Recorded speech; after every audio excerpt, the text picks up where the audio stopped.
Muy bien, pues le cedemos la palabra a nuestras compañeras del Centro de Cuidados Paliativos de México, IAP, para llevar a cabo la segunda clase de esta sesión. Muchas gracias. Muchísimas gracias. Buenas tardes. Buenas tardes a todos. Bueno, pues me presento, soy Margarita Gilardi y coordino el Departamento de Apoyo Emocional e Intervención Tanatológica en el Centro de Cuidados Paliativos de México. Y hoy les voy a compartir un tema que es, pues, la verdad, una pequeña probadita lo que vamos a ver hoy porque es muy extenso y sumamente importante. Es el manejo de las emociones, ¿no? ¿Qué son las emociones? Y para esto les voy a compartir. Adelante, maestra, tiene su micrófono apagado. Muchísimas gracias. Sí, parece que ya ahí la están viendo todos, ¿cierto? Así. Muy bien. Pues como les comentaba, el tema de hoy viene a reforzar lo que el martes estuvieron viendo con la maestra Ana Lidia y con Verónica, que estaban hablando de la importancia de los cuidados. Ellas se enfocaron mucho a hablar del cuidado físico, de lo que significa, lo que representa, y la parte que vamos a ver ahora es para la parte emocional. Son dos cosas que están estrechamente ligadas y que una no puede subsistir sin la otra. No tenemos un razonamiento, no tomamos una decisión sin que vaya impregnada de una emoción y viceversa, ¿no? Entonces, este tema es muy importante para complementar qué son los cuidados, qué es el autocuidado y el cuidar a una persona, esta labor tan necesaria, como decía la maestra Verónica, que es una necesidad básica de supervivencia y por lo mismo el cuidador es fundamental en este aspecto. Yo les quería preguntar si ustedes algún día se han intentado definir qué son las emociones. Si nos pueden compartir en el chat, se los voy a agradecer. ¿Qué es una emoción? ¿Qué se les ocurre que sea una emoción? ¿Cómo la definirían?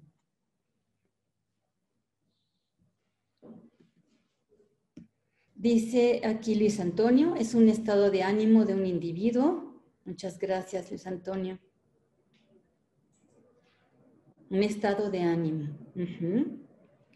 Una alteración del ánimo producido por un sentimiento. Ok.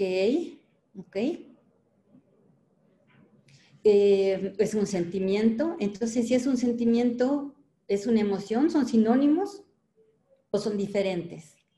Una reacción de una persona ante un evento. Exacto. Eso nos comparte Amado. Muchísimas gracias a todos. Pues bueno, si se fijan, la manera de interpretar de cada quien es diferente. ¿Pones la siguiente, por favor, Gladys? La siguiente. Si nos vamos a la raíz etimológica de la palabra, significa un movimiento, una turbación del ánimo, una agitación. Esto es algo que nos estimula, dice, un sentimiento muy intenso de alegría o tristeza. Gracias, Soraya. Ajá.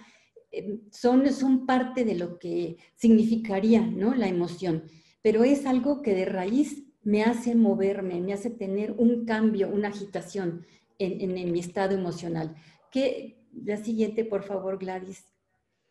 Ya entrando en la definición, que muchos de los autores que se dedican a estudiarlo coinciden en esto, es un proceso que es tanto biológico como psicológico. Es decir, esto sucede dentro de nosotros. Una emoción no la podemos regular, ¿no? Es decir, cuando tenemos un disgusto, un susto o algo así, no podemos decir, bueno, ahorita no me voy a poner nervioso, no voy a pensar en eso y le bajo 3 rayitas. Imposible. Es una reacción orgánica, biológica, que se desencadena a través de este estímulo dentro de nuestro organismo y que genera también un cambio psicológico en nuestro espacio, digamos, mental y en nuestro espacio físico, corporal.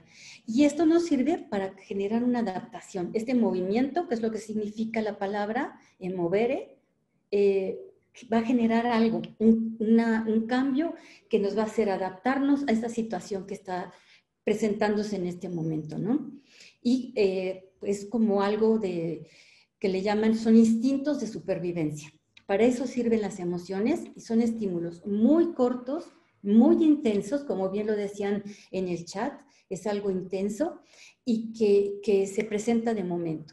La que sigue, Gladys, por favor.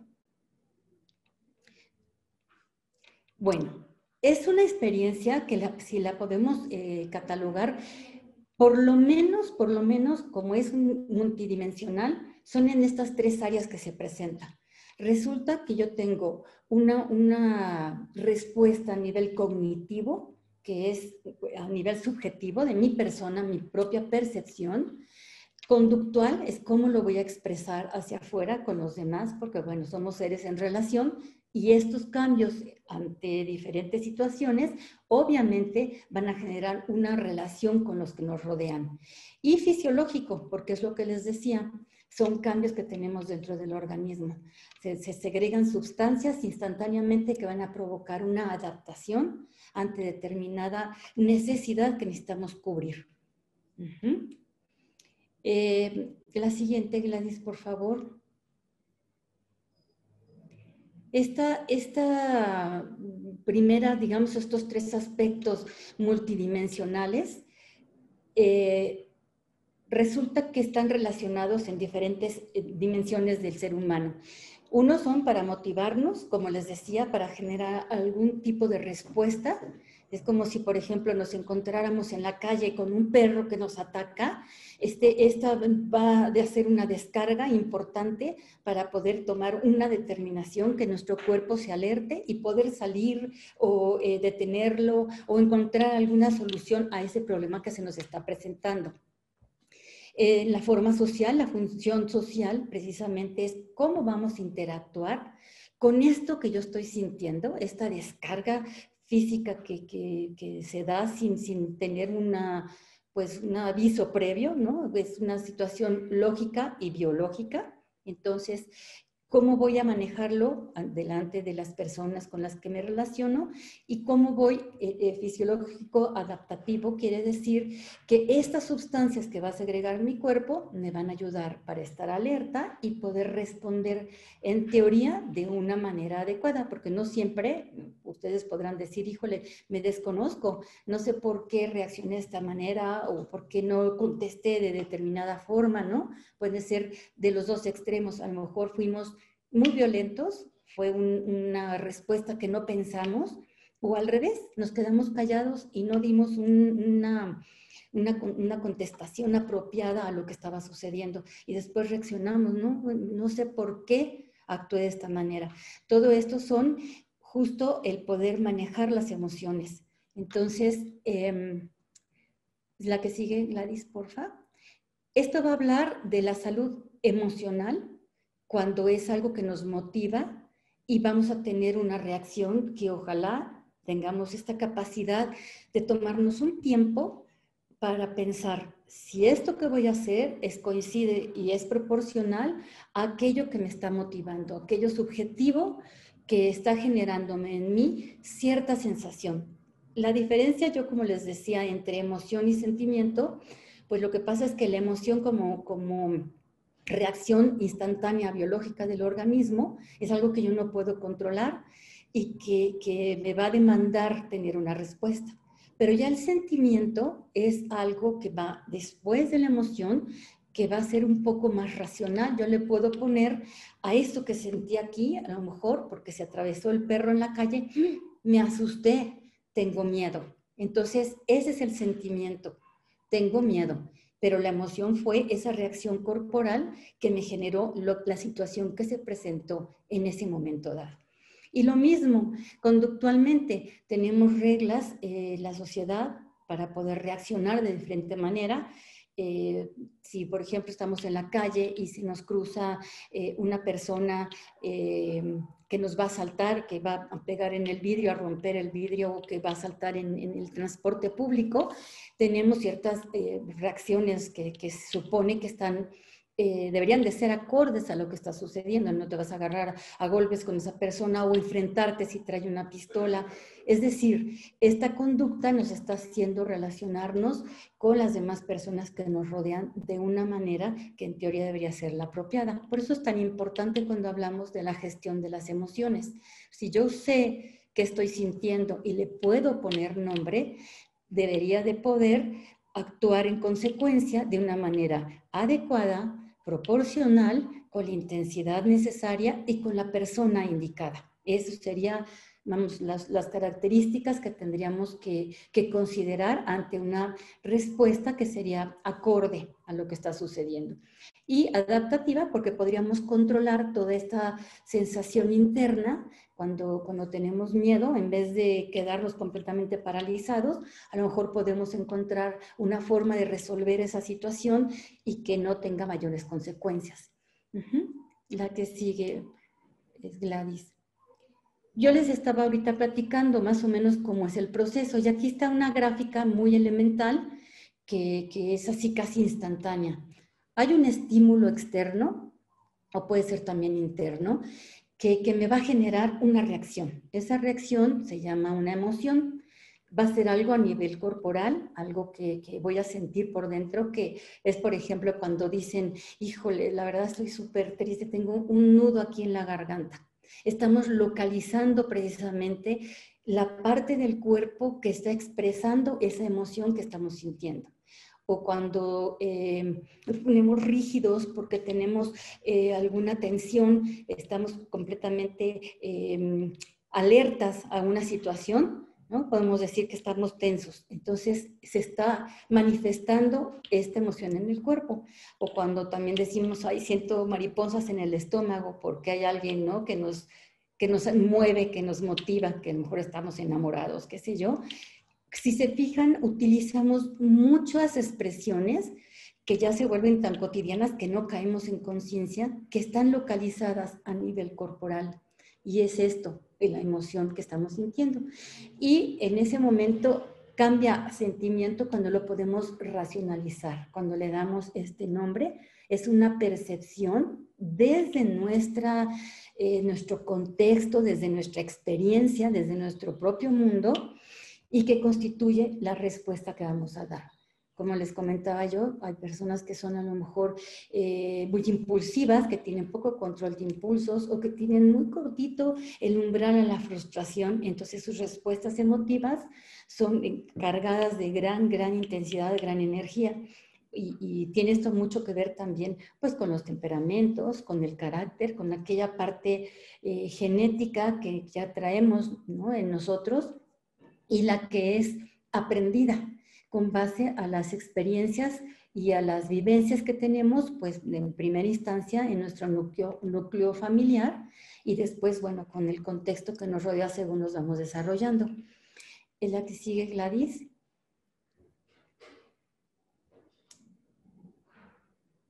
Esta emoción nos va a generar una acción, por eso se llama movere, porque es mover, agitar el ánimo para conseguir algo. ¿Y la que sigue? Es precisamente resolver una necesidad. Si yo puedo detectar esa necesidad, puedo entonces modular esa acción, esa respuesta a esa emoción. Digamos, va en cascada de manera inversa, ¿no? Por eso es importante poder identificar cómo me estoy sintiendo ante determinada circunstancia. Eso habla de podernos conocer, de poder tener un tiempo antes de actuar, aunque sean segundos, pero que me estoy tomando este tiempo para razonar aquello que estoy sintiendo y poderle dar nombre y poderme expresar de la manera apropiada. ¿A qué sigue, Gladys? Les pongo aquí un ejemplo.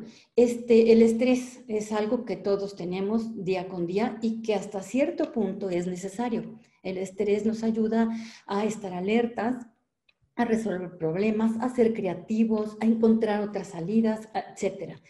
Cuando este estrés se desborda, ya se le llama distrés y ya no es algo que nos puede servir, sino ya es algo que nos rebasa. Se genera una producción principalmente de dos hormonas, que es la adrenalina y el cortisol.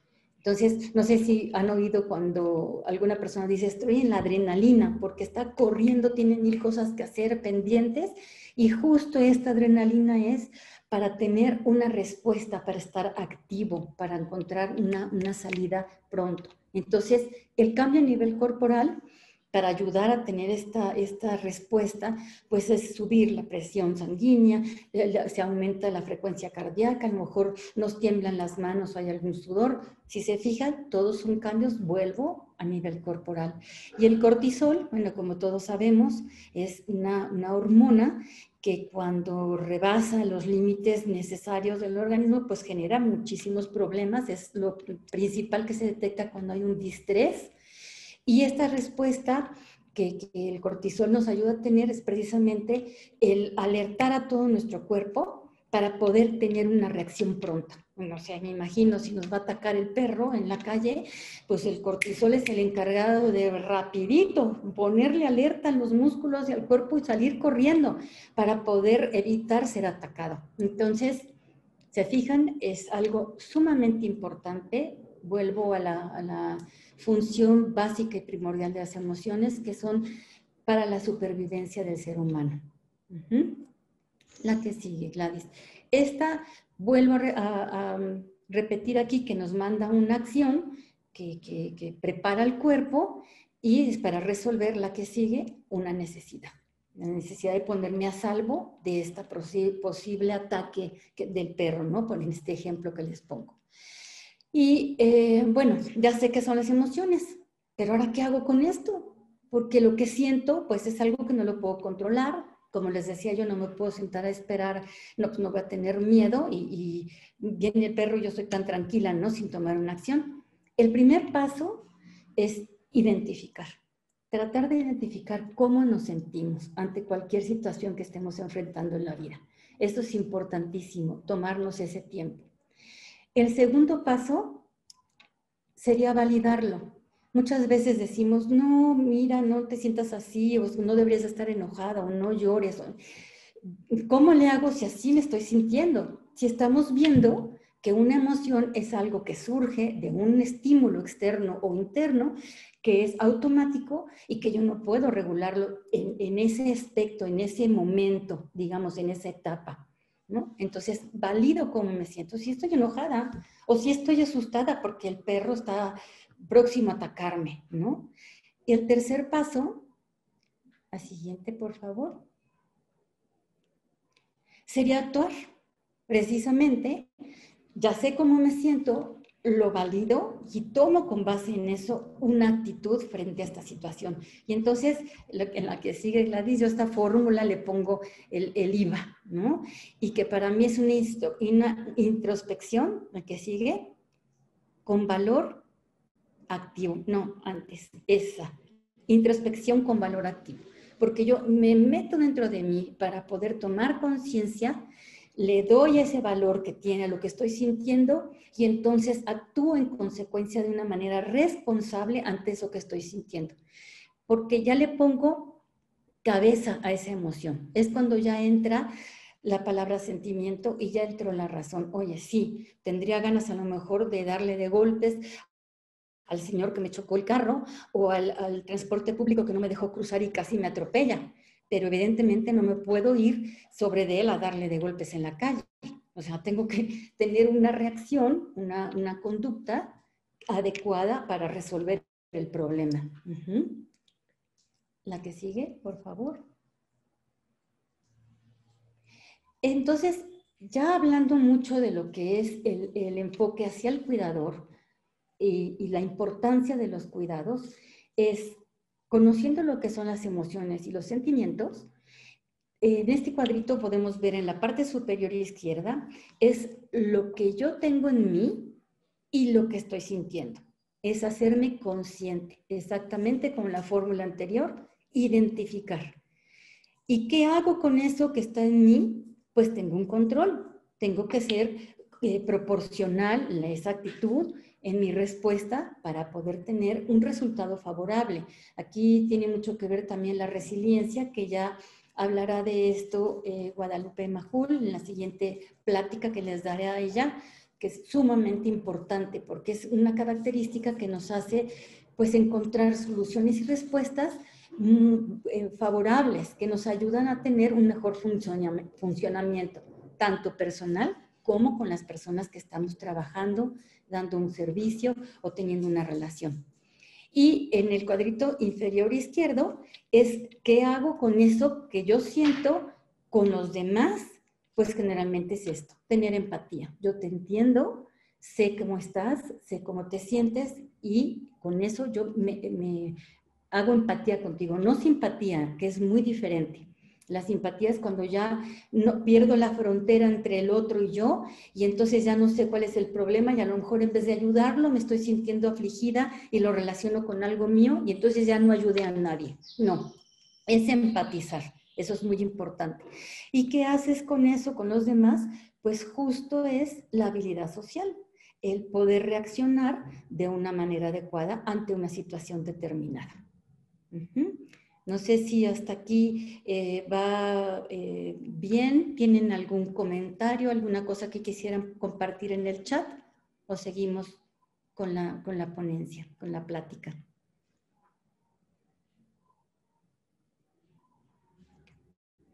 Perfecto, estoy viendo.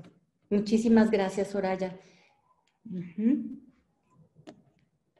Muchas gracias, Eduviges. Bueno, la que sigue, por favor, Gladys. Entonces vamos a hablar ahora de lo que es el autocuidado. Estábamos pensando mucho en lo que es el paciente o la persona que vamos a atender y cómo deberíamos de comportarnos, la importancia de este cuidado, que es una necesidad importantísima, vital de supervivencia, como nos decía Vero la vez pasada, y que es fundamental este cuidado. Pero ¿qué hay de mí? ¿Qué hay de mí que soy la persona que voy a estar diario a cargo y con la responsabilidad de atender a estas personas? Bueno, pues el autocuidado es importantísimo.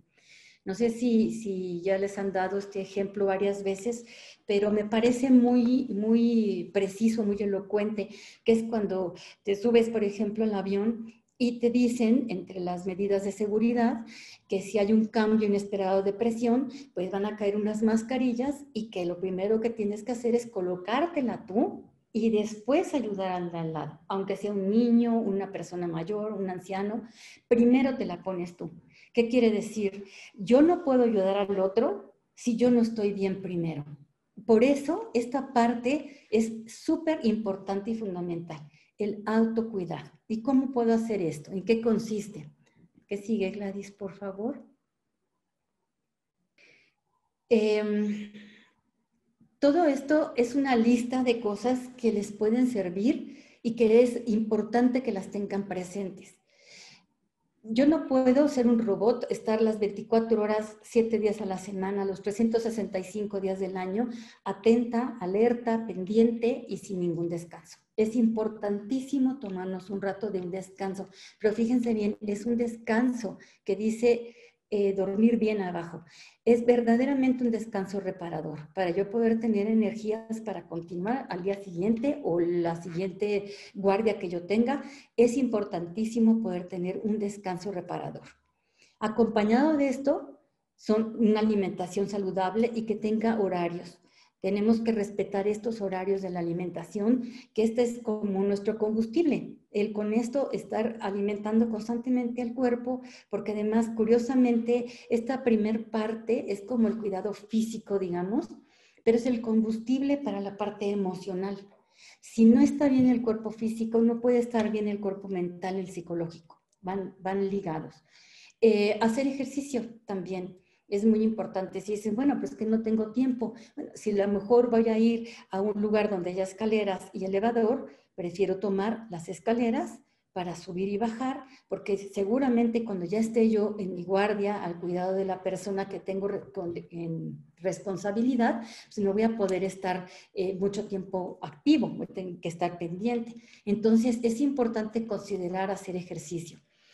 La meditación, la yoga, la atención plena, todo esto lo que nos ayuda es a poder enfocar nuestra mente hacia cosas que nos generen paz, calma, que esta producción del estrés, de la adrenalina, del cortisol, de todas las hormonas que me van a tener alerta, como que baje este nivel y yo pueda recuperar un poco la calma. Es como bajarnos del carrusel, de la rueda de la fortuna, y tocar un poco el piso para retomar esta paz, esta calma interna, porque Ya las personas que han estado cuidando saben perfectamente que es una demanda muy grande, tanto física como emocional, como psicológica, estar con alguien que es a lo mejor totalmente dependiente y que yo traigo también mis problemas de casa, de mi vida particular, de mi vida personal, y que lidiar con todo esto día con día no es nada fácil.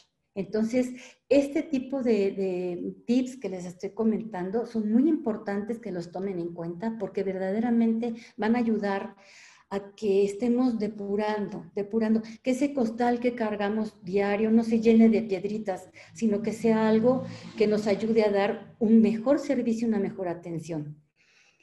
Socializar es muy importante. Cuando tenemos un grupo de amigos con los familiares y nos comunicamos, a lo mejor les compartimos algo que pasó en el día, salir a cosas que no tengan absolutamente nada que ver con el trabajo, todo esto también ayuda y es sumamente como reabastecedor, digamos, de esta energía positiva que se necesita para esta actividad que estamos realizando del cuidado.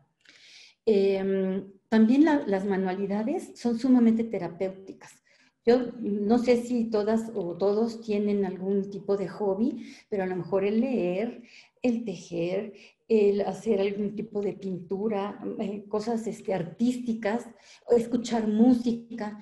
Todo esto nos genera un espacio de placer donde también estamos desconectando la cabeza, estamos como limpiando esas emociones para poder trabajar al día siguiente con la batería al 100%.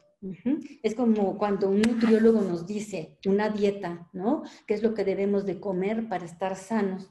Pues es lo mismo, ¿qué debemos de meter en nuestra cabeza para tener una salud mental? Que es lo que yo les decía en la parte de las funciones de las emociones. La parte subjetiva es algo importantísimo, porque es como yo estoy tomando lo que sucede, que no lo puedo cambiar, pero sí puedo decidir qué hacer frente a esto que sucede. La actitud y la responsabilidad de cómo actuar, esa sí depende de mí. Ahí sí tengo toda la autoridad. La que sigue, por favor, Gladys.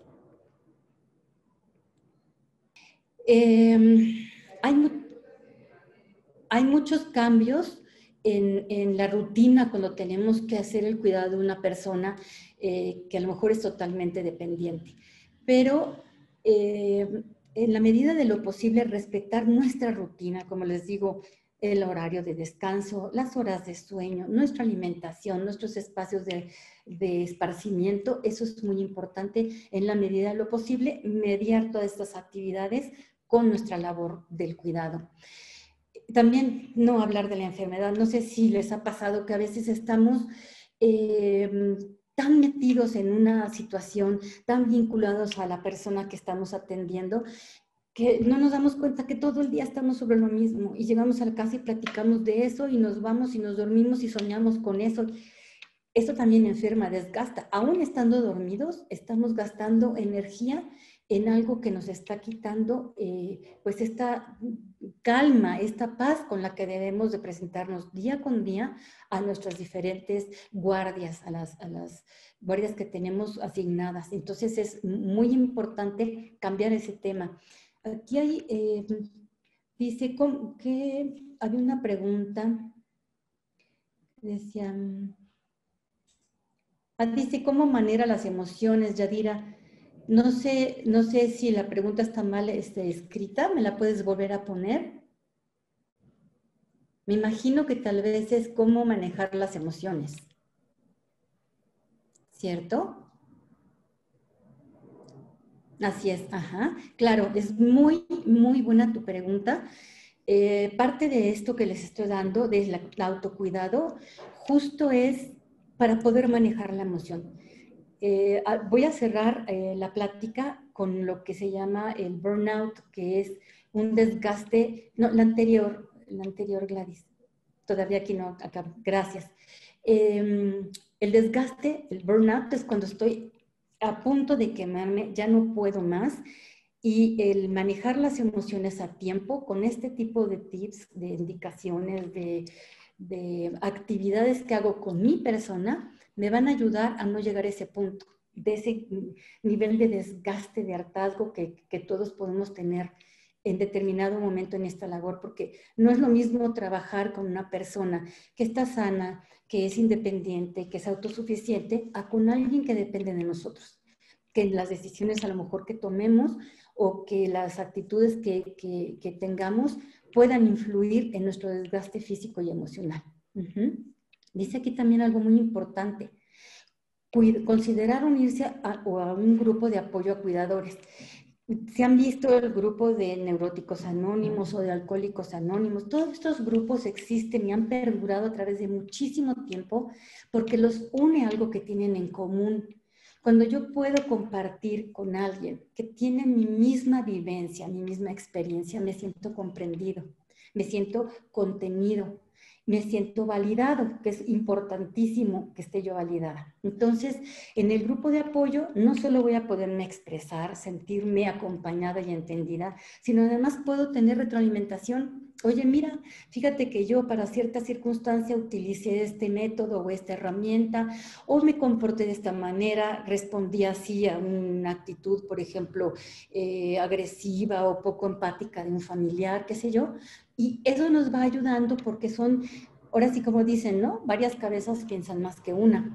Y la experiencia de otras personas nos puede servir a nosotros para tener mayores herramientas, mayores recursos para trabajar con personas que están en un estado principalmente emocional, pues muy vulnerable, que están muy irritables, que se sienten mal. El dolor genera cambios muy importantes en la conducta. Y todo esto puede provocarnos a nosotros incomodidad y no sentirnos que estamos dando el 100% en este cuidado que es tan vital para la persona que está con nosotros. También es importante mantenerse actualizado en los cuidados de los pacientes, siempre estarse capacitando, siempre va a haber algo que aprender, alguna tip de alguna persona que tenga más experiencia o alguien que tuvo por decir, un problema, un contratiempo, cómo salió adelante de cómo evitar no llegar a una situación de estas, es muy bueno. Y también evitar el ruido. Parece mentira, pero cuando tenemos puesto el radio, está hablando gente, hay quien que llegó, está gritando, tenemos la música, todo este ruido nos va a generar también una descarga emocional importante. Si estamos con el ánimo saturado por todo el trabajo del día, esta poca calidad, esta contaminación auditiva también puede generar un desgaste emocional. Tomen en consideración todo esto, porque son parte de lo que preguntabas de cómo manejar las emociones, cómo poderlas gestionar. La que sigue, Gladys, por favor. Fíjense, el tener orden, el tener claridad en lo que estoy haciendo, me va a dar mayor control, y al tener control voy a bajar la angustia. Cuando tengo muchas responsabilidades, si yo lo puedo acomodar en una lista, dar prioridades, ponerle tiempos, si hay cosas urgentes, porque probablemente tengamos cosas que son urgentes y cosas que son importantes. Entonces, si yo lo acomodo en una lista, puedo dar un vistazo general y decir, no, pues aquí sí necesito ayuda, esto lo tengo que hacer antes, ponerle una fecha, etcétera. Esto me va a dar un control y un orden muy importante. Algo que no les comenté y que también creo que es súper útil y que deben de tener todos los que son cuidadores, una bitácora. En esta bitácora hay que apuntar absolutamente todo. Cómo recibo a la persona, en qué estado se encuentra, si le tomaron los signos vitales, qué medicamentos está tomando, cuáles son los que yo le di, si a lo mejor hay alguno que no tomó porque llegó la hija o la prima o la nieta y dijo que ya no, que lo había suspendido el doctor y tú lo tenías indicado para dárselo. Hay que apuntarlo en la bitácora para que quede constado que no fue una decisión tuya, sino que esa persona es responsable de los cambios, etcétera. Todo lo que se pueda documentar para que quede la persona que siga o si algún familiar lo consulta, quien sea, vean todo lo que se está haciendo y que esté totalmente de acuerdo a las indicaciones que se les dan cuando llegan a hacer ese servicio. Y muy importante, no hay que tratar de hacerlo todo nosotros. Las personas a veces se sienten como rezagadas, como hechas a un lado, porque lejos de a lo mejor agradecer que se resuelva todo, pueden interpretarlo como, pues a lo mejor no lo sé hacer bien, o no me quieren incluir, o estoy como hecho a un lado.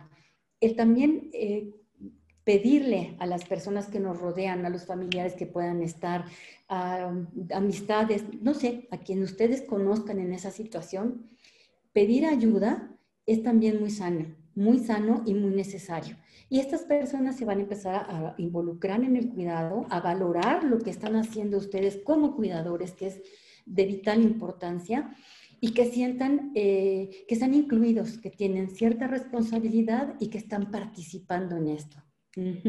Por eso les propongo preguntar qué actividades pueden hacer para que con esto se comprometan y ayuden, digo, entre todos. Cargar la carga es mucho más fácil.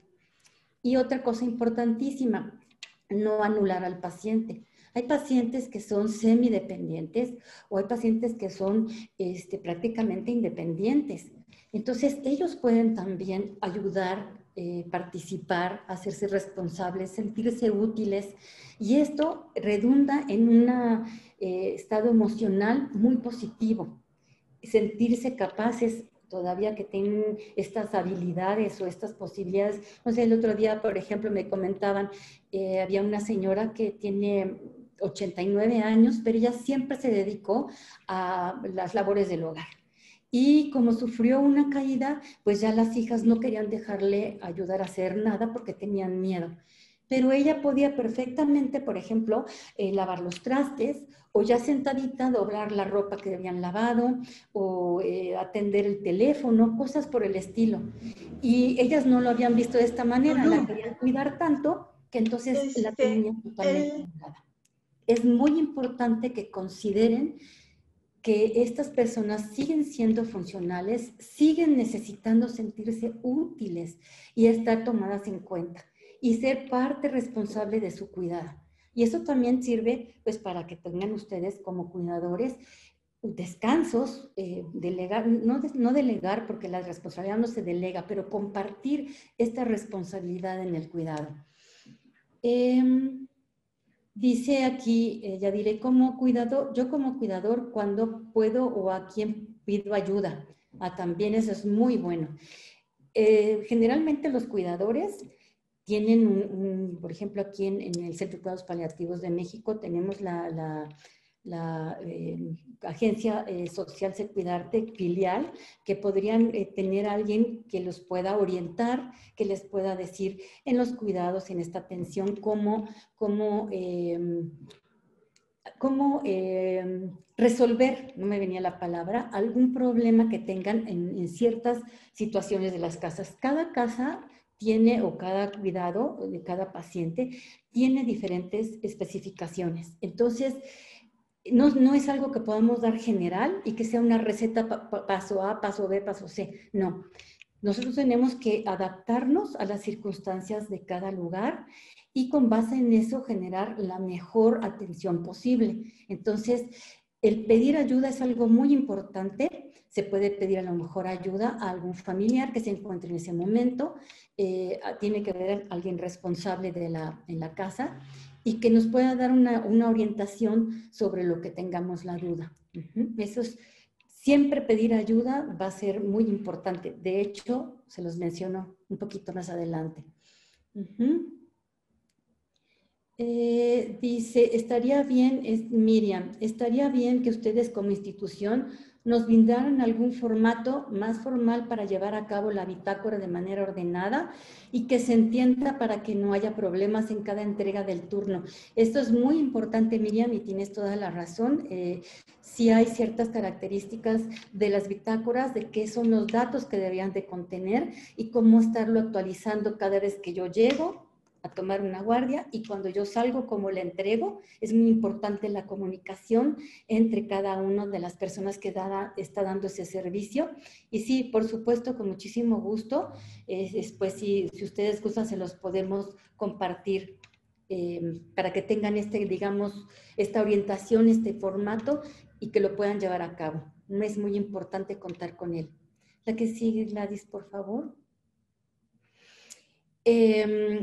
¿Qué ¿Qué sería entonces un cuidador profesional?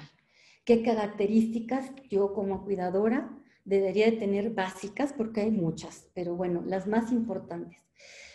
Piensen ustedes que cuando estamos cuidando, estamos en el corazón de una familia, en el corazón de una casa, con un ser humano que está en un estado de vulnerabilidad. Como les digo, si físicamente está mal, emocionalmente también, porque, bueno, no necesariamente, pero van muy ligadas las dos cosas. Y del cuidado que reciben puede haber un cambio muy importante. De verdad, yo he visto cuidadores que han hecho la diferencia con las personas que atienden, que son radicalmente opuestos a como se los encontraron al principio. Resulta que había un chico que tiene parálisis cerebral y no tenía movilización. Ahora ya puede estar sentado, ya puede incluso hacer gestos para decir qué es lo que quiero, qué es lo que no, sonríe. Todo esto por el cuidado que ha tenido con una persona que llegó pues, a atenderlo con una iniciativa muy importante. Entonces, tener discreción, porque estoy dentro de lo que es el núcleo familiar. Honestidad. Estas personas muchas veces están tan enfocados a todos los problemas que están pasando que nos dejan abiertas las puertas de nuestra casa. Tenemos que ser muy honestos. Poner límites entre el trabajo y la casa. No se lleven los problemas a la casa, no lleguen con los problemas de la casa al trabajo. Aprender a poner los límites. Y también esto, el límite de relación con el paciente. Sí, hay pacientes con los que hacemos un vínculo emocional muy importante, que estamos generando a lo mejor un cambio tan grande que se une, que es una persona que se vuelve importante para nosotros. Sin embargo, no es un familiar. Nunca hay que perder el límite profesional del cuidado entre cuidador y paciente. Y también no tomar nada personal. Esto es parte de una buena gestión emocional. Saber que lo que pueda suceder no está relacionado necesariamente con que yo tenga algo que ver o porque no les caigo bien o porque hay este tipo de cuestiones. Como les dije, primero identificar cómo me siento, validarlo, pero actuar correctamente. No tomarlo personal. La que sigue, Gladys, para terminar, por favor. Estas son algunas de las propuestas que yo digo, ¿no? Pero hay muchas más, las que se les ocurran, pero bueno, ser prudentes, saber pedir ayuda, como tú decías, Yadira, importantísimo, siempre no lo tenemos que saber todo, prepararnos, tener práctica constante, ser proactivos, proponer cuestiones, no tener una iniciativa en la que podamos meter la pata como corrientemente o vulgarmente se dice, pero sí ser proactivos y preguntar. Siempre preguntar, ¿está bien? ¿Esto le gusta? ¿Lo puedo ayudar con lo otro? ¿Qué necesita? Preguntar. Y al final, como les decía, para enganchar con la plática de Lupita, que va a hablar desde la resiliencia, la que sigue, Gladys, es esto. ¿Cuáles serían las señales de alerta? ¿Dónde me estoy dando cuenta que ya estoy rebasado o rebasada, que ya no puedo más, se me está acabando la pila? Voy a tener un agotamiento emocional, no voy a ser tan empático y voy a tener una falta de realización profesional, personal. ¿Es la que sigue, Gladys? ¿En qué consistiría el agotamiento emocional? Ojo, puedo tener cambios frecuentes de humor, encontrar que ya no tengo fuerzas, ya no tengo ganas de levantarme para ir a ese cuidado, a esa guardia que tengo asignado. Síntomas físicos de cansancio, colitis, gastritis, de ese tipo de itis que nos afectan muchísimo. Ojo, está hablando nuestro organismo. Acuérdense que las emociones son a nivel corporal. Ojo, estas señales. La empatía, a lo mejor ya, híjole, ya no me importa si le duele, ya estoy cansado, le cambié el pañal varias veces, ya se irritó, pues me espero tantito. Este tipo de insensibilidad, de resentimiento o de hartazgo, de no tener empatía, está hablando también de este burnout, de este estado físico y emocional, de estar rebasado. Ojo con esto. Y también cuando empiezo a sentir, pues es que yo no la hago, no estoy haciendo bien mi trabajo, la verdad ya no me interesa, a lo mejor me equivoqué de profesión. Todo esto está hablando de que tengo que hacer un alto en el camino. Esto entonces me lleva a los tips que les di anteriormente. A tomar tiempos de descanso, considerar tener una actividad que me dé, que me dé placer, considerar pedir ayuda, etcétera. Todo esto que les comenté. Entonces, pues no sé si aquí lo quiero dejar para que no me robe tiempo de la plática de Lupita, pero no sé si tengan algún comentario, alguna duda o lo quieran dejar para el final. Por medio del chat, si gustan escribir algo. Yo no voy a escribir, yo voy a decir que todo bien, muy exacto. Gracias. Muchísimas gracias, muchas gracias. Bueno, es un tema muy amplio, pero traté de darles lo más importante y ojalá que con esto pues genere curiosidad y ustedes puedan ampliarlo para ir profesionalizando este cuidado el día a día. ¿Ok? Sí. Y dice, nos harán llegar la presentación. Esto yo creo que sí, lo consulto ahora con las personas indicadas y con muchísimo gusto les damos todo el apoyo. Muchas gracias. Lupita, te cedo el micrófono y gracias a todos de nuevo por la paciencia. Ay, Gaby San Juan tiene levantada la manita. Está cerrado tu micrófono, Gaby. Hola, buenas tardes a todas. Yo sí quisiera hacer hincapié sobre lo de la bitácora, que es muy importante, y que sí lean, porque luego por no leer todo se les hace fácil y vienen los errores. Y sobre todo también que apunten todo, porque aparte de dejar la información con nuestras compañeras, pues es un punto de vista que también por lo que llegue a suceder, el familiar o quien está encargado de los pacientes, pues tengan el conocimiento de lo que se está llevando a cabo con cada uno de sus pacientes. Exacto. Eso sí es muy, muy importante. Sí lo debemos de tomar mucho en cuenta y es un respaldo para todas en cualquier situación que se llegue a presentar. Es algo que quería comentarles. Sí, Gaby, muchas gracias. A mí también me ha funcionado mucho, tanto para poner lo que son las misiones, las evacuaciones, medicamentos, horarios, comidas, porque hay pacientes que sí nos tocan que especifiquemos el control que se lleva de comidas y todo esto por X causa o por X enfermedad que llegan a presentar. Eso es muy, muy, muy importante para que lo tomen en cuenta las compañeras nuevas.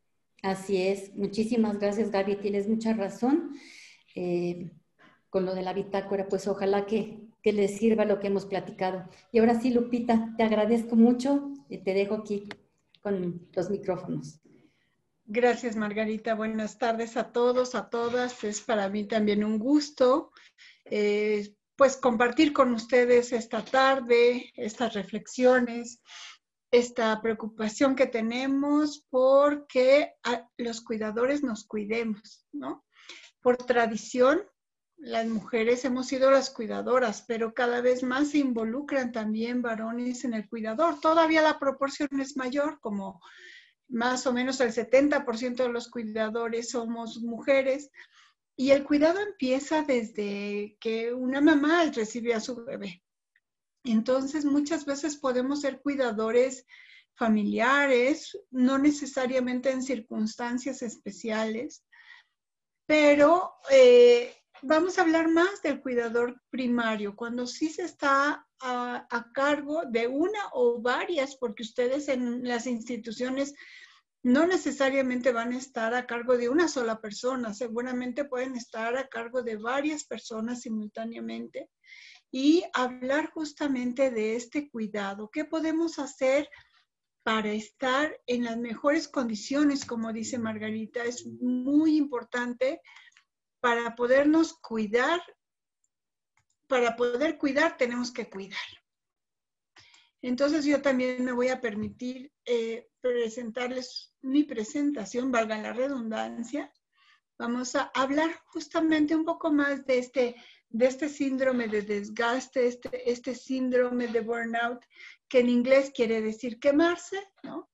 Y que ha tenido otros sinónimos, perdónenme, me regresé, de quemado, fundido, desgastado, ¿no? Entonces, viene de este sinónimo de estar quemado.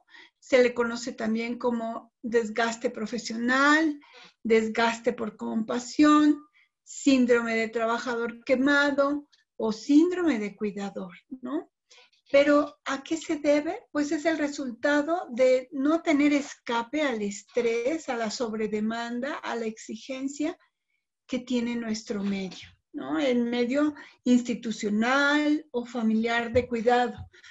Porque ahorita que Margarita les decía cuáles serían las características de un cuidador que sea honesto, en fin, todas estas características que me parecen súper valiosas, también pondría la vocación, porque no a todos llegamos al cuidado como convencidos, a veces es porque no hay nadie más, a veces sí es porque es una necesidad y eso también va a causar que nos podamos desgastar más que cuando lo hacemos de manera grata, porque nos realizamos, porque nos sentimos a gusto, porque es algo que realmente nos mueve a hacer, ¿no? Entonces, pero vamos a hablar un poco más a detalle.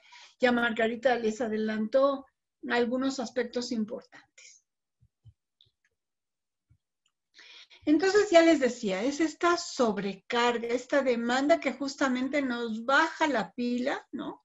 Nos quita toda la energía y que a lo mejor empezamos siempre que llegamos a trabajar a una institución, bueno, llegamos motivadísimos, dispuestos a a cambiar el mundo, a que todo salga perfecto y llegamos entusiasmadísimos y conforme pasa el tiempo, esta energía se va minando, se va yendo justamente porque la carga es muy importante. De ahí la importancia de darnos cuenta que este es un riesgo y que lo tenemos que identificar y que surge entre personas que están en contacto con otros seres humanos y particularmente con seres humanos que tienen alguna carencia en su salud física o mental, básicamente, ¿no? Entonces eso hace que nos desgastemos. ¿Cómo podemos identificarlo? Pues no hay un solo síntoma, ni un solo síntoma que aparezca, quiere decir que ya tengo burnout. No. Pero sí identificar cómo estas emociones, estos síntomas van apareciendo y cada vez son más intensos, cada vez me cuesta más trabajo manejarlos, que cada vez tengo esa menos energía o motivación para ir a trabajar, en fin, entonces puede haber desde este sentimiento de agotamiento, de frustración, de fracaso, de haga lo que haga, las cosas no están bien, el paciente no mejora, ¿no? A veces vamos sintiendo baja autoestima en este sentido de, pues a lo mejor yo no sirvo para hacer esto, no nos sentimos que esto nos da sentido a nuestra vida, y más cuando de alguna manera hemos tenido que dejar planes, proyectos o cosas personales para dedicarnos al cuidado de un familiar. Y entonces sí, nos sentimos muy frustrados por esa pobre realización personal, o bien tenemos muy poca tolerancia a la frustración, ¿no? Le doy de comer una vez, 2 veces, pero se ensucia, se chorrea la ropa y tengo que cambiarlo. Y al principio lo cambiaba con todo el amor y al final ya me doy cuenta que lo hago hasta brusco, lo hago fuerte o me espero a que se quede sucio. Son pequeñas cosas que puedo ir identificando. Me siento todo el día inquieta, nervioso, o no me puedo concentrar, ni siquiera para llenar esta bitácora de la que se habla, ¿no? Es muy importante no dejar de poner detalles, aunque sean mínimos. Me siento esto que también Margarita decía, no hay que tomárselo todo personal, sí, porque siento que todos están viéndome, todos me critican, no hay que ser en este sentido paranoicos. Y algo que sí quiero también resaltar, que dijo Margarita, ¿no? no sobreinvolucrarse, ¿no? Poner límites a la relación de afecto que se crea con las personas que son sujetas de cuidado y nosotros. Si es un familiar, obviamente va a haber un vínculo afectivo importante. Si no lo es, hay que hacer un vínculo humano, un vínculo empático, pero no un vínculo tan fuerte que no se pueda romper en el momento que una persona se vaya. A veces inclusive yo cuestiono que decimos, es mi paciente, es mi caso, no son nuestros. No debemos sobreinvolucrarnos en ese sentido porque además tenemos que aprender a apegarnos y a desapegarnos de las personas con las que tuviéramos necesidad de convivir y de atender. Ayer estuve en una residencia de adultos mayores y estábamos justamente hablando con sus cuidadoras. Y una de ellas me decía, yo ya tengo 7 años cuidando a esta persona, ¿no? Obviamente hay un vínculo, ni modo de decirle no lo hagas, ¿no? Pero hay que tener mucho cuidado en qué tipo de vínculo se puede hacer. A nivel físico, podemos empezar a notar dolores de cabeza, las muchas itis que les mencionaba también Margo, dolor de cabeza, dificultad para dormir. Esto es muy notorio, aunque ahora la pandemia ha afectado mucho el patrón de sueño casi de todas las personas. Esto está descrito en el mundo entero, básicamente. Pero también el insomnio, este cansancio de que a pesar de que duerma, a pesar de que de hacer alguna actividad recreativa, no descanso, tengo dolores, o empiezo a notar cambios en mi alimentación, ya sea pérdida de apetito o empezar a comer de manera compulsiva, por ejemplo, ¿no? Darme esos atracones, no cuidarme, en fin, puede haber muchos síntomas. Les repito que uno solo no quiere decir ya tengo burnout, pero sí son síntomas de estrés. Este estrés que de manera permanente hace daño. Cuando les pongo un ejemplo, cuando hay un temblor, que pues a todos nos asusta, el estrés sube en cosas de segundos a niveles muy altos. La adrenalina, toda la respuesta de estrés sube, pero después de unos minutos de que terminó de temblar, va bajando, y va bajando a lo mejor no en los primeros minutos, a veces horas, a veces días, dependiendo de la severidad del sismo, dependiendo de cómo nos fue, si vimos que se caían cosas o no, dependiendo de experiencias previas o no. Pero hay personas que este estrés se mantiene porque su casa quedó dañada, porque perdió un familiar, y entonces empieza este estrés crónico y se le conoce como estrés postraumático. En este caso, este estrés no es por un evento traumático o inmediato como es un sismo, pero es este estrés crónico al que están sometidos cuidadoras, cuidadores de manera permanente por la gran responsabilidad de tener un cuidado de una persona. No estoy cuidando objetos, no estoy cuidando... imagínense si las personas se estresan cuando tienen que cuidar dinero, pues es una gran responsabilidad. Cuidar personas, cuidar un niño, cuidar un adolescente o adulto o mayor, en cualquier edad o circunstancia, implica mucho estrés.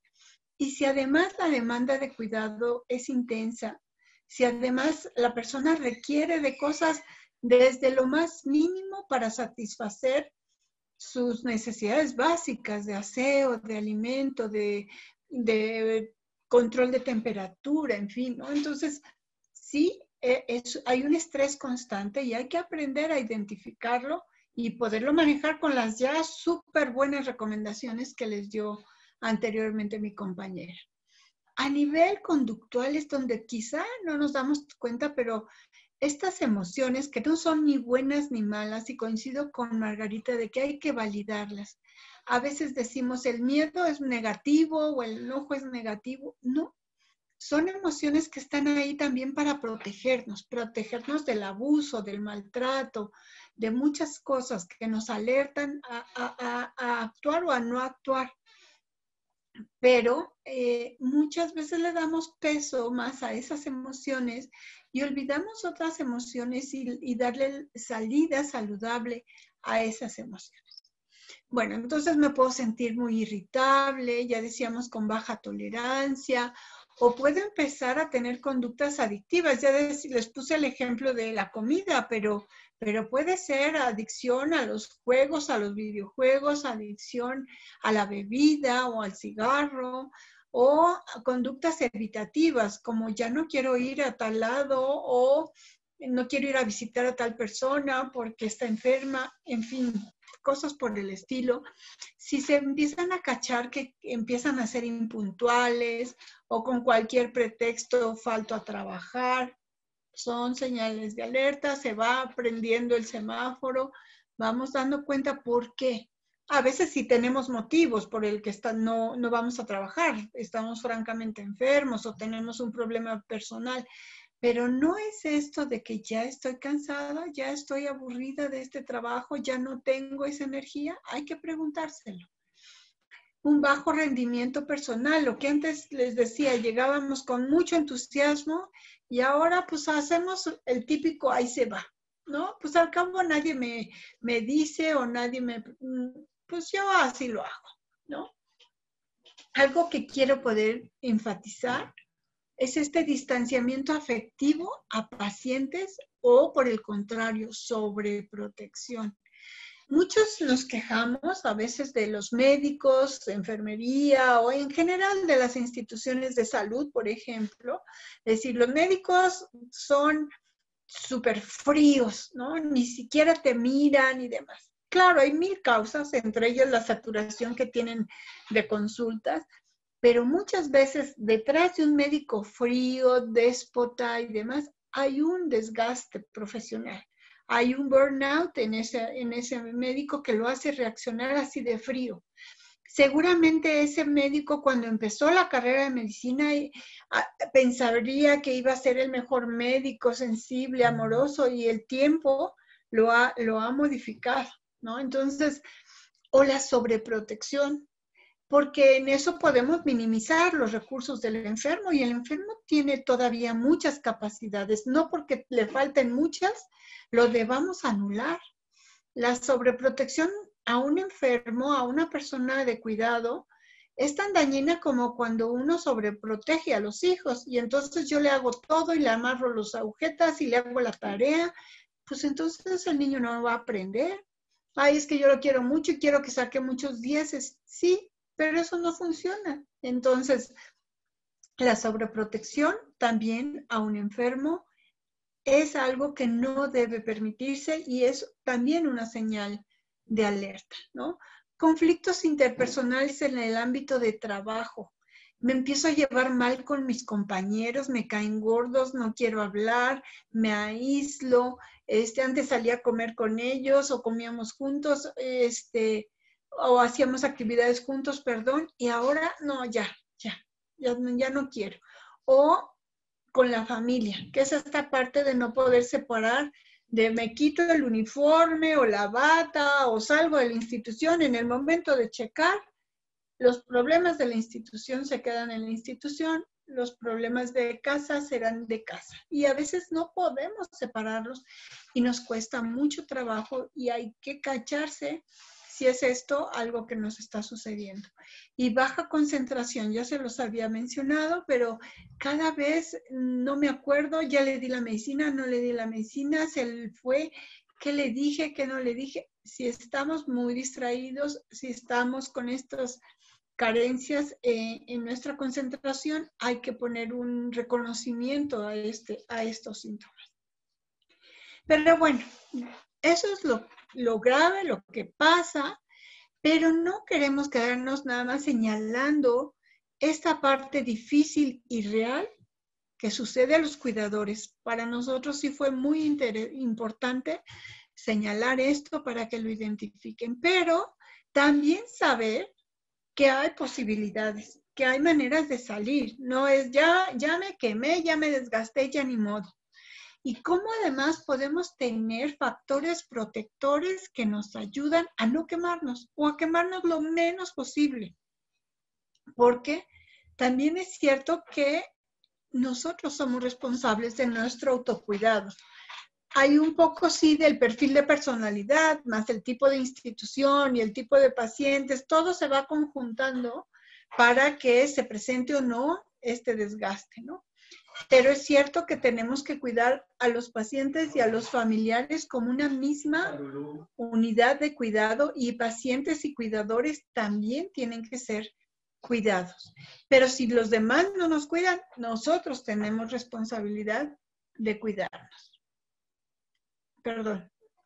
Entonces, ante una crisis, todas las pérdidas que se viven al cuidado de una persona, todo lo que se vive de dolor, de angustia, de estrés, ¿qué podemos hacer esto? ¿Que esto nos destruya, nos lastime, nos desgaste? ¿O podemos hacer algo diferente? Y yo creo que sí podemos hacer algo diferente. Es quedarnos ahí en la crisis, eso es una opción. Y hay gente que ahí se quedan atrapados, ni siquiera modifican sus conductas ni su cuidado. Otras personas justo dejan, pues el tiempo lo cura todo, ahí lo dejan, a ver qué pasa, y que truene lo que tenga que tronar. Algunos sí se preocupan de, ay no, esto no me gusta, y tratan de regresar al estado previo de una crisis, de este desgaste, ¿no? Ya quiero estar como antes. Y bueno, eso ya es saludable. Pero yo les invitaría a todos los asistentes a esta sesión de Zoom a preguntar, ¿y no será mejor enfrentar el desgaste y superarlo? Y incluso resultar fortalecidos después de esta experiencia. Igual que todas las pérdidas o problemas, podemos hacer esta reflexión. ¿Me quedo igual? ¿Me quedo como antes? ¿O intento afrontarlas y superarlas?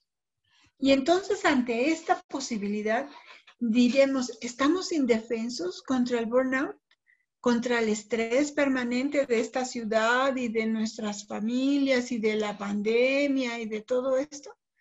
Pues no, en realidad todas las personas tenemos una capacidad humana maravillosa que se llama resiliencia. Este potencial resiliente lo tenemos todos, pero fíjense, es un potencial. No quiere decir que automáticamente lo tenemos que echar a andar, lo tenemos que fortalecer, lo tenemos que aprender. Es como si yo quiero tener una buena condición física, no basta con que un día me salga de 3 vueltas al parque y ya. Pues no. Para tener una buena condición física, todos sabemos que hay que hacer ejercicio de manera rutinaria y permanente, en fin, ¿no? Y entonces sí llegaré a tener mejor condición física. Y si quiero bajar de peso, no quiere decir que con un día que haga dieta ya se hizo, ¿no? Entonces, el potencial resiliente tampoco es mágico. Lo tenemos, es como un estuche de herramientas que tenemos dentro de nosotros, dentro de nuestras capacidades, y hay que echarlas a andar. Es como, pues, quien tiene, sí, su cajita de herramientas, y no sabe para qué es el martillo o el desarmador, pero en el momento en que lo empiece a usar, va a funcionar. Entonces, ¿qué es la resiliencia? Ahora se habla mucho, a veces de repente pudiéramos abusar ya de este término, pero es esa capacidad humana para hacer frente a las adversidades de la vida. Aprender de ellas, superarlas e inclusive ser transformado por ellas. Es decir, no es pues a ver qué pasa, ¿no? Justamente es una decisión en donde todos tenemos adversidades, quién sí, quién no, unas más, otros menos, otras de un tipo, otras de otro, pero hay un autor que a mí me gusta mucho, que es Harold Kushner, que dice, el dolor o el sufrimiento no es democrático. O sea, a todos nos va a tocar, pero no a todos por parejo. Hay personas que nacen con estrella y otras estrelladas. Y hay personas que les va muy mal en la vida y tienen muchas pérdidas. Y otras personas que aparentemente, pues ahí la llevan. Pero todos tenemos pérdidas, todos de distintos tipos y magnitudes. Pero ese es el reto, que como todos somos vulnerables, todos podemos ejercer este potencial resiliente, esta capacidad para decir, yo puedo con esto. Este estrés, sí, es muy demandante, este cuidado es muy demandante, estar a cargo de uno o varias personas que requieren de cuidados muy difícil, pero yo, ¿qué puedo hacer? ¿No? Y entonces, además de tener todas esas conductas de autocuidado que ya les dijo Margarita, ¿no? Es sentarnos un poquito a reflexionar sobre estas situaciones que nos tocó vivir. ¿Por qué estoy aquí? ¿Por qué estoy cuidando? ¿Por qué me da sentido esto o no? ¿No? ¿Qué decido hacer? ¿Enfrento o evado? ¿No? Esas son las dos opciones de toda la vida. Casi todo lo que nos sucede, tenemos estas dos, se resumen en estas dos respuestas, o enfrento o lo evado. Y entonces, bueno, escoger afrontar es algo muy importante y que quiere decir hacer los cambios, adaptarse, levantarse a pesar de las circunstancias, ¿no? Es intentar volver a empezar, dar tiempo para sanar las heridas, para reestructurarse y resignificar la vida, a pesar de todas las adversidades que podamos tener, que no solamente está el cuidado de personas que requieran de alto cuidado, niveles de cuidado. A veces estoy cuidando, pero al mismo tiempo tengo un familiar enfermo, o al mismo tiempo estoy enfrentando un divorcio, o la pérdida de mi salud, o problemas económicos. O sea, hay mil cosas que de manera simultánea están pasando, y eso es una oportunidad. Por eso es que también vemos gente que nació con problemas y limitaciones y los vemos haciendo cosas maravillosas. Personas que nacieron hasta con falta de alguna parte de su cuerpo o con ciertas discapacidades muy simbólicas y se vuelven paradigmas y prototipos a seguir de parte de la humanidad. Pero bueno, la resiliencia, que es esta maravilla, ¿no? También tiene esta maravilla, que no significa no sentir, no ser fuerte. A veces queremos querer que las personas sean fuertes. Tú tienes que ser fuerte. Y ser fuerte no significa no sentir. Ser fuerte a veces quiere decir, toco mis sentimientos, me doy cuenta de mi enojo, validar, como ya decíamos, ¿no? Y los manejo, pero no está peleado con volverse a levantar. Esa es la maravilla de la resiliencia, que puedo llorar, y hasta aquí se los pongo en una diapositiva que dice, llora mucho y grita, golpea tu almohada, vuelve a llorar, desahógate, porque para llenarse de nuevo de alegría hay que vaciarse primero del dolor y del enojo. Entonces, para ser resiliente no puedo ir cargando un costal de reproches, de enojos, de tristezas. Ese potencial resiliente se desgasta si yo no tiro y no manejo las emociones, ¿sí? No tiro las emociones que no me ayudan, los resentimientos, los reproches, los pensamientos que no me ayudan. Entonces, una persona puede ser resiliente y llorar, sí. Puede quejarse y ser resiliente, sí. ¿No quiere decir no doblarse? Claro que no. A veces dicen, yo no me echo un paso para atrás ni para tomar vuelo, ¿no? No, una persona resiliente puede dar el paso atrás, 1 o 2, pasito para adelante, pasito para atrás, como dice la canción, pero lo importante es cuál es su enfoque. No quedarse parado, no quedarse como siempre, sino salir fortalecido después de esto. Entonces yo les decía, es una cajita de herramientas que nos protege ante las adversidades, ante la posibilidad y nos da esas herramientas para no quedarnos en los peligros, sino transformarlos, trascenderlos, hacer algo mejor con esta experiencia dolorosa. Y si queremos resiliencia para nosotros, ¿por qué no pedir también resiliencia para nuestras personas cuidadas? Esas personas también pueden muchas veces hacer ese esfuerzo de sobreponerse a su propia adversidad, que puede ser la discapacidad, la enfermedad, ¿no? no es automática, no, les repito, no es ya di una vuelta a la manzana y ya tengo condición física, es este potencial que lo vamos desarrollando, de pensar en no puedo hasta lograrlo. Es algo que podemos hacer todos los días, el esfuerzo por tener esta capacidad de escuchar, de sentir, de ser empatía, ¿no? Entonces sí, nuestros factores que pueden promover la resiliencia, por ejemplo, es esta comunicación, ¿no? El poder hablar con las personas, el poder escuchar a las personas y ser escuchados también. El no perder el sentido del humor, por ejemplo, tan importante, ¿no? El tener un equilibrio en nuestro estado de salud, todas las conductas saludables que ya les mencionó Margarita. Factores cognitivos como la empatía, la motivación, la automotivación, que no tenga yo que esperar del reconocimiento o agradecimiento de los demás. De, ay, qué linda eres, porque eres tan cuidadora, porque lo haces tan bien. No necesito, qué bueno, y eso sería ideal, que todos los cuidadores, cuidadoras recibieran apoyo, reconocimiento, pero una persona resiliente no los necesita. Ella sola, esa persona sola, sabe que su trabajo es valioso, sabe que lo está haciendo bien, sabe que tiene confianza en lo que está haciendo, y eso cada vez lo vuelve más resiliente, más resiliente, más resiliente, ¿no?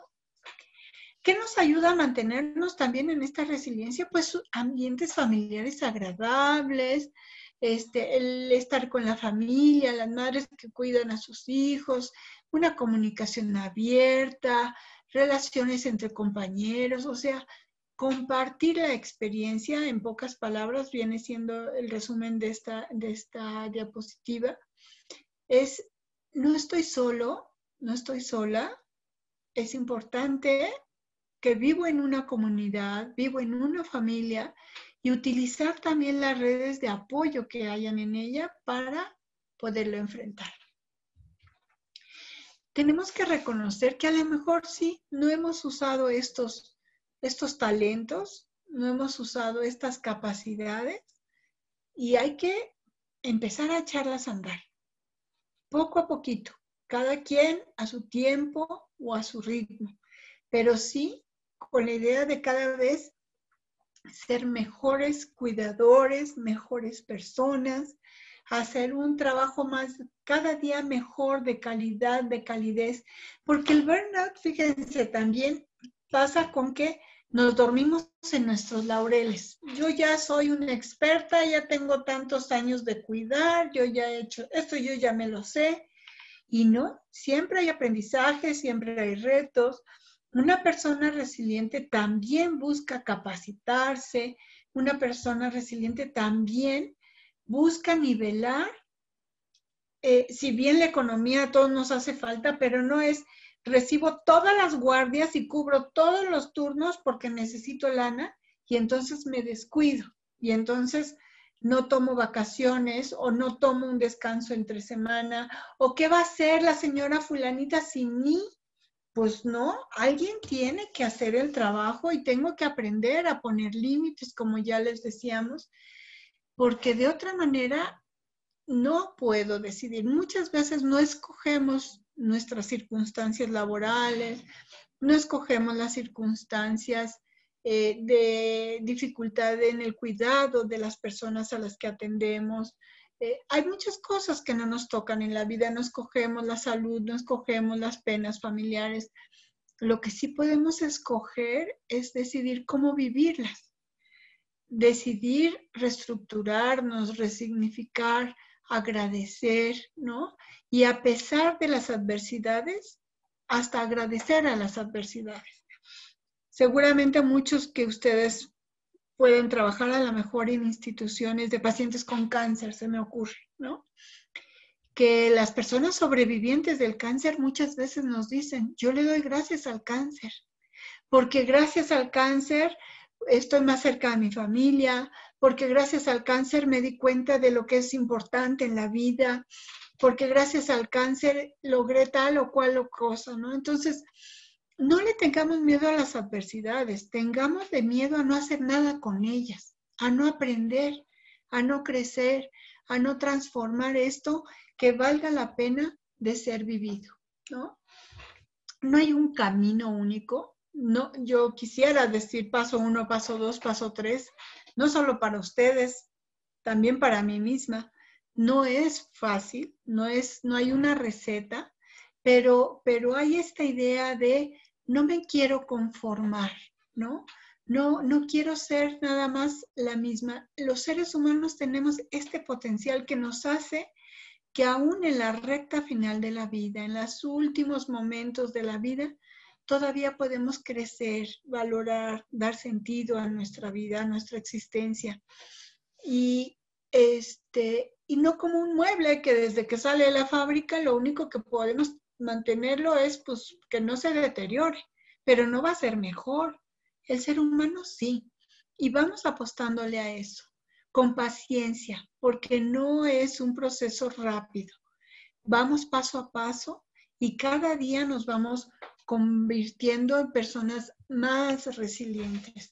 De tal manera que esta frase con la que voy cerrando para dar oportunidad a platicar un ratito con ustedes, en fin, es: no importa lo que la vida nos hace, no es importante, sino más bien lo que cada quien hace con lo que la vida nos hace. Es decir, ¿qué respuesta estoy dispuesto o dispuesta a dar a la persona que cuido, a las adversidades de mi vida personal o familiar? ¿Qué es lo que quiero hacer? ¿Que esto me destruya, me construya? ¿Quiero enfrentar o evadir? ¿Qué actitud quiero tener? ¿Quiero tener una actitud amargosa o una actitud feliz? ¿Me voy a echar todos los días mi cucharada de veras de amargura y decir, ay, mi chamba y la gente, y me quejarme 24 horas de todo lo que tenemos que hacer? ¿O eventualmente poder agradecer todo lo que nos pasa y darle una trascendencia, ¿no? Tengo aquí a lo mejor algunas preguntitas y después quisiera compartirles un video chiquito para que podamos cerrar estos 2 días de trabajo intenso, de reflexiones, de cuidado y autocuidado, con algo muy positivo, que nos vayamos muy resilientes, muy motivados, muy felices a continuar con nuestra labor personal y de trabajo, ¿no? A ver, déjenme ver, por acá me voy a regresar porque creo que sí hay varias preguntitas. Reconocer el agotamiento, dice Armando. Se me hace muy importante reconocer que hay agotamiento, ya que nos puede llevar o caer en el maltrato hacia la persona que se está cuidando. Sí, claro. Eso es muy importante. Gracias, Armando, por insistir en ello. Cuando vemos una persona que está cuidando de manera ruda, violenta, enojada, seguramente atrás hay un gran desgaste, ¿no? Entonces, hay que cacharlo antes, ¿no? No lleguemos al extremo de maltratar a un ser humano que está, y sobre todo, que requiere de nuestro cuidado, que necesita de nuestro cuidado amoroso, ¿no? Entonces, sí, pero para cuidar hay que cuidarnos. Entonces, sí, enfatizar, hay que detener a tiempo el agotamiento y ya tips les dimos, pero se los volvemos a repetir si fuera necesario. ¿El síndrome de burnout tiene que ver con la personalidad de las personas? Sí, un poco. Personas muy aprensivas, muy preocuponas, muy controladoras, que no sueltan, que quieren, solamente saben ellas hacer las cosas, los demás no saben, los demás son inútiles y demás, tienden a caer en el agotamiento. Porque no pido ayuda, porque no delego, porque pues a lo mejor como cuidadores tenemos algunas ganancias secundarias de tener ciertos beneficios, de que yo decido qué hacer o no, pero pues yo sí me preguntaría si tenemos más beneficios que desgaste, ¿no? Así es que sí, hay que revisarnos un poquitito. Y en la ponencia anterior de Margarita decían, ¿y cómo ¿Con quién puedo pedir ayuda? Bueno, en primera instancia Margarita les contestó con grupo de pares, ¿no? Grupos de apoyo, de cuidadores, pero no hay muchos, es cierto. En las instituciones, por lo menos, se vería muy conveniente que se organizaran sesiones de contención, de apoyo, de desahogo, ¿no? Que los ayudara a expresar todas estas emociones y después, fortalecerse e irse haciendo resilientes.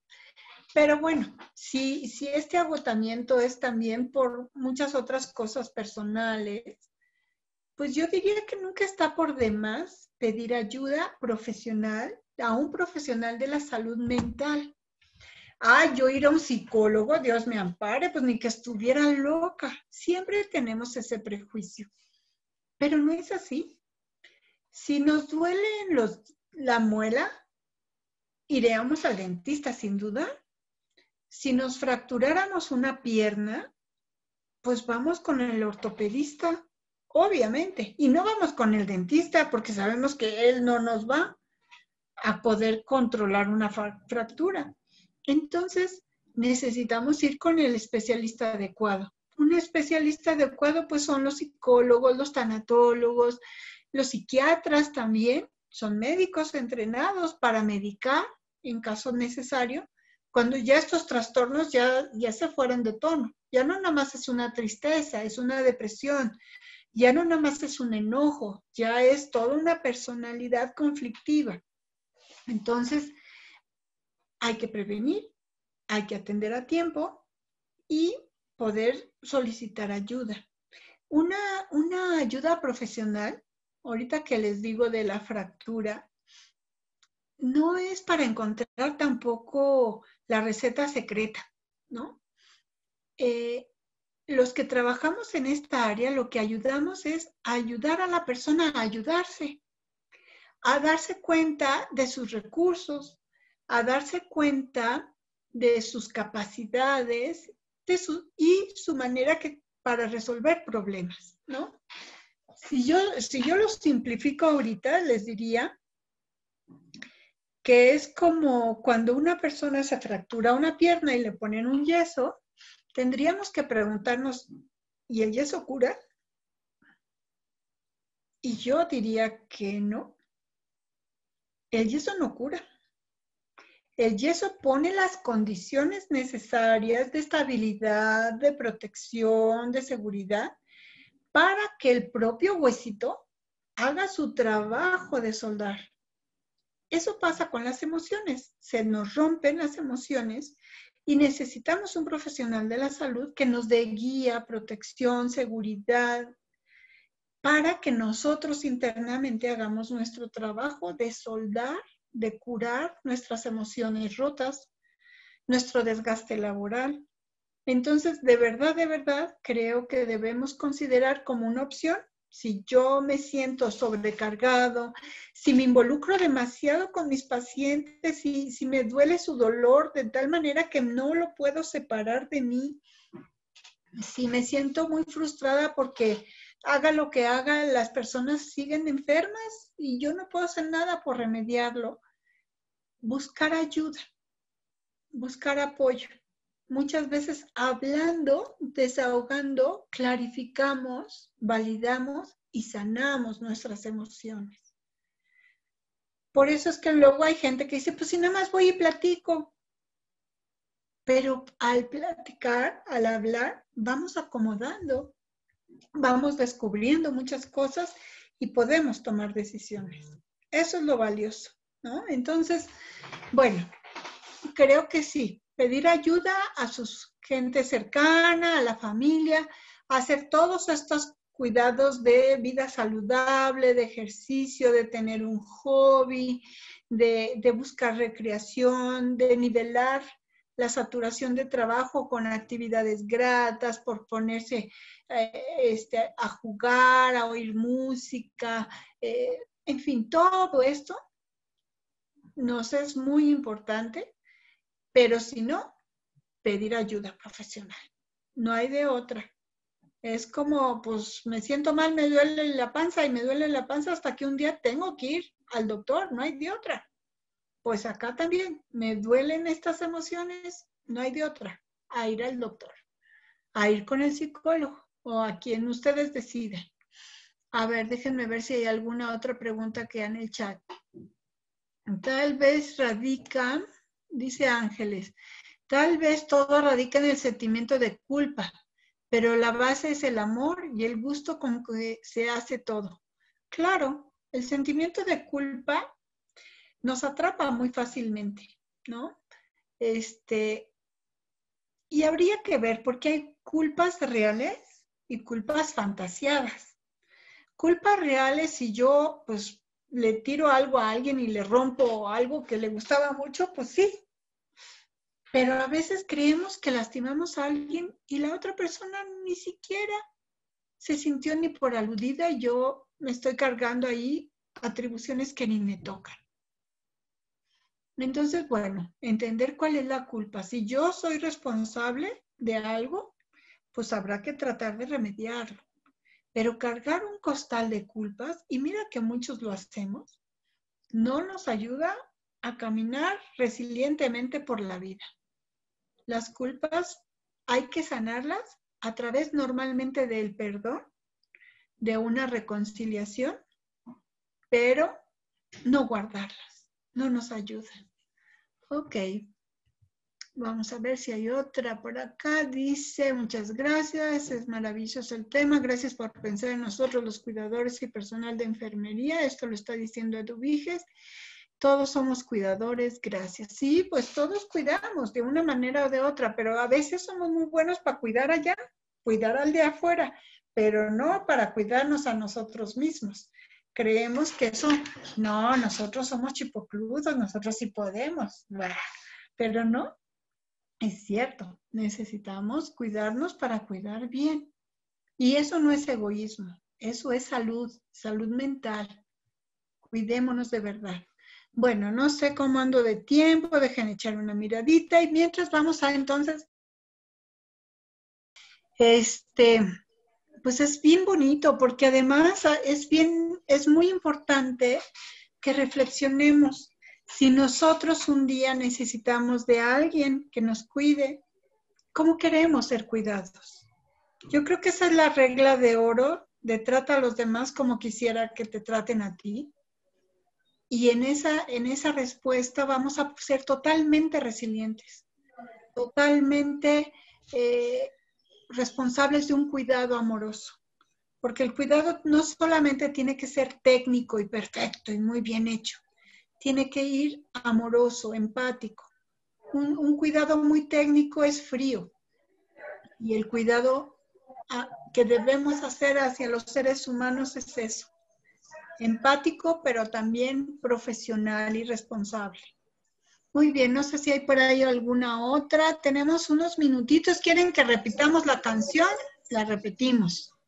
Y ahora sí abrir todos los micrófonos o preguntas abiertas, porque por ahí me pareció ver alguna manita levantada, pero como somos muchos, ya no veo quién la levantó. Es Guillermina. Guillermina, si gustas activar tu micrófono. Uh-huh. Sí, ya lo prendí. ¿Sí me escuchan? Sí, Guillermina, a tus órdenes. Hola, Lupita, buenas tardes. Bueno, ya ve que usted me ayudó en un caso y bueno, una única duda que tengo, por ejemplo, ahorita es, ¿hay algo que se le pueda decir a un paciente cuando se niega mucho a recibir ayuda profesional? O sea, me refiero a un psicólogo, porque hay gente que piensa, bueno, este usuario que tenía yo, pues no, siempre se negó a eso. ¿Hay algo que se les pueda decir como para convencerlos o algo así?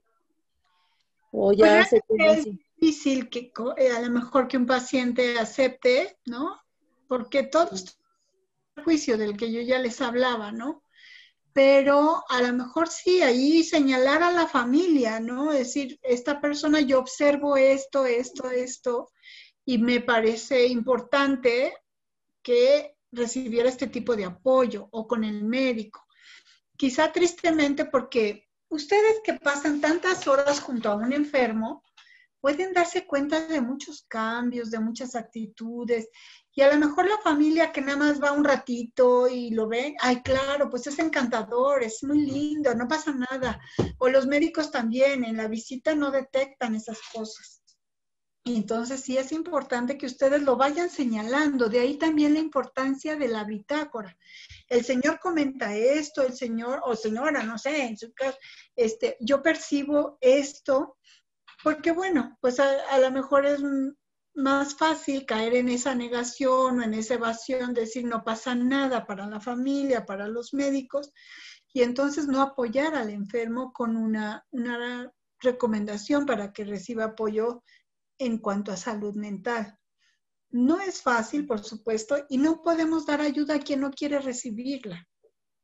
Pero si esta persona, pues su actitud y su conducta te lastima, pues igual, tú puedes poner límites. Y si el límite no es suficiente de esto no, pues igual, decir yo no puedo cuidar a esa persona. Y que te refieran a otro paciente, en fin, buscar alternativas, ¿no? De solución, que no te lleven a ti a un desgaste en donde estamos a lo mejor queriendo pedirle peras al olmo y este paciente es un olmo que nunca te va a dar una pera, ¿no?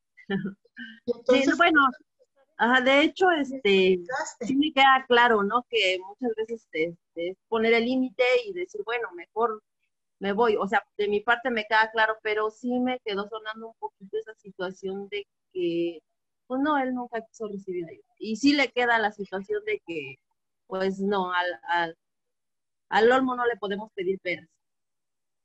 Así y pensaba es. Yo, a lo mejor hay un modo, pero bueno, entonces... tenemos que aceptar resilientemente que nuestros pacientes son como son, no como quisiéramos que sean. Y tenemos que aceptarlos como son, y cuidarlos igual, responsable y amorosamente, pero poniéndole límites. Y por supuesto yo creo que sí vale la pena darse cuenta cuando me está desgastando o me puedo poner en peligro, ¿no? Las personas que puedan a lo mejor cuidar en una institución y que ahí tienen como esa protección, pero cuando los cuidadores o cuidadoras acuden a la casa de la persona enferma, tienen que medir sus riesgos y no ponerse en peligro, ¿no? Tristemente vivimos en una sociedad compleja, ¿no? Una sociedad machista. Hay mucha discriminación hacia las mujeres y demás. Entonces, sí, esto también es una alerta de género, ¿no? Que puede ser importante de tomar en cuenta, ¿no? Entiendo, gracias. A ti, no sé si hay alguna otra por acá. Es muy importante que cuidemos al cuidador, que la base de esto sea la calidad, sin olvidar que cuidamos una vida y también la propia, claro. Muy bien dicho, Luis Adrián. Y también tener siempre presente el vínculo cuidador-paciente sin llegar a la frialdad. Dice el dicho, ni tanto que no le alumbre, ni tanto que le queme, ni tanto que no le alumbre, algo así. Sí, no caer en la sobreprotección, pero tampoco en la frialdad. Es un término medio, un término empático, un término sensible para hacer esta relación, este vínculo paciente-cuidador-cuidadora que surja y que cubra las necesidades de esta persona de cuidado, pero sin dañar a otra. ¿De qué caso tiene que una persona esté bien a costa de otra? Eso no se vale. Y cuando somos cuidadores personales, familiares, tenemos mucho más riesgo a veces de este desgaste. Pero bueno, como decía Margarita, estos son temas que podríamos quedarnos días y días hablando, compartiendo, pero el villano del tiempo ya se acabó. Entonces, a menos que haya alguna otra pregunta, comentario por parte también de la Junta de Asistencia, de los organizadores de este evento o del Centro de Cuidados Paliativos, pues yo les dejaría con mucho gusto, ni tanto que queme al santo, ni tanto que no le alumbre. Gracias por ese dicho que se me olvidaba. Este nos los puso Armando Trejo. Ok. Pues yo me despediría quedándonos todo nuestro equipo del Centro de Cuidados Paliativos de México a sus órdenes en cuanto a apoyo emocional, en cuanto a escucharlos, en cuanto a ofrecerles cursos de profesionalización de cuidadores, en fin, hay muchas cosas que con mucho gusto pudiéramos dejar. Le puedo dejar mi correo para cualquier información, claro, y si quieren yo les pongo rápidamente en la presentación los datos de cuidados paliativos donde podrán ustedes comunicarse. Ay, perdón.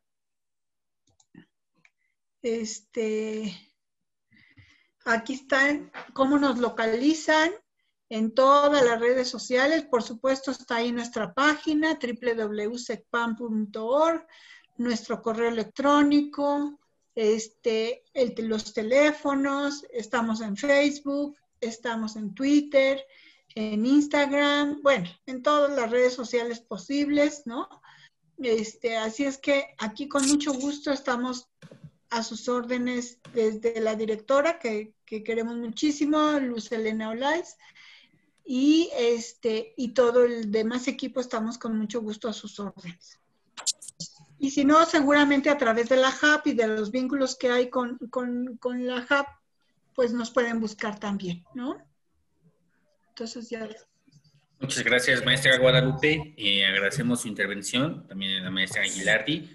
Me voy a permitir compartir pantalla, no sin antes recordarles que tenemos un enlace a través del chat para que puedan evaluar las actividades. Su participación es muy importante para nosotros. Y como bien decía la maestra Guadalupe, vamos a pedir que nos faciliten el material ya con estos datos actualizados en la presentación para poder enviárselos vía correo electrónico a las personas que se inscribieron a través del sistema de capacitación. Muchas gracias. Con esto estamos cerrando la actividad. Que tengan una excelente tarde. Gracias. Muchísimas gracias. Realmente, gracias. Y Que gracias tengan por buena la traducción tarde. en señas. Hasta luego. Gracias. Sí, padrísimo. Muchas gracias. Felicidades.